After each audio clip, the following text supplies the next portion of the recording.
Sir ಬಟ್ಟೆ ವಾಪಸ್ ಕೊಡ್ಬೇಕಾಯ್ತು sir. ಯಾಕೆ ಸರ್ ಅಷ್ಟು ಪ್ರೀತಿಯಿಂದ ತಗೊಂಡೋಗಿದ್ರಲ್ಲ ಸರ್ ಬಟ್ಟೆ ಯಾಕೆ ಸರ್ ವಾಪಸ್ ಮಾಡ್ತಾ ಇದ್ದೀರಾ?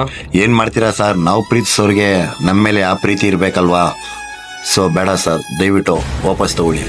ಅಷ್ಟು ಪ್ರೀತಿಯಿಂದ ತಗೊಂಡೋಗಿದ್ರಲ್ಲ ಸರ್ ನೀವು.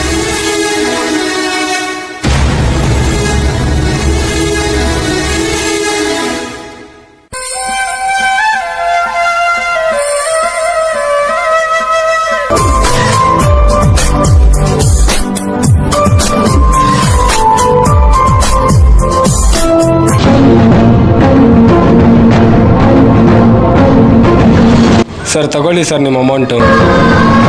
ಸರ್ ನಾನಿವಾಗ ಈ ಅಮೌಂಟ್ ಇಸ್ಕೊಂಡೋದ್ರೆ ನನ್ನ ಪ್ರೀತಿಗೆ ಬೆಲೆ ಕಟ್ಟದಂಗೆ ಆಗುತ್ತೆ ಸರ್. ನನ್ನ ಪ್ರೀತಿಗೆ ನಾನು ಯಾವತ್ತೂ ಬೆಲೆ ಕಟ್ಟಲ್ಲ. ಇದನ್ನ ಯಾರನ್ನ ನಿಜವಾಗೂ ಪ್ರೀತಿ ಮಾಡೋ ಕಪಲ್ಸ್ಗೆ ವ್ಯಾಲೆಂಟೈನ್ಸ್ ಡೇಗೆ ಗಿಫ್ಟ್ ಕೊಟ್ಬಿಡಿ ಸರ್. ನಿಲ್ಲವರ ಜೊತೆ ಇರೋ ಅದೃಷ್ಟ ಇಲ್ವಲ್ಲ.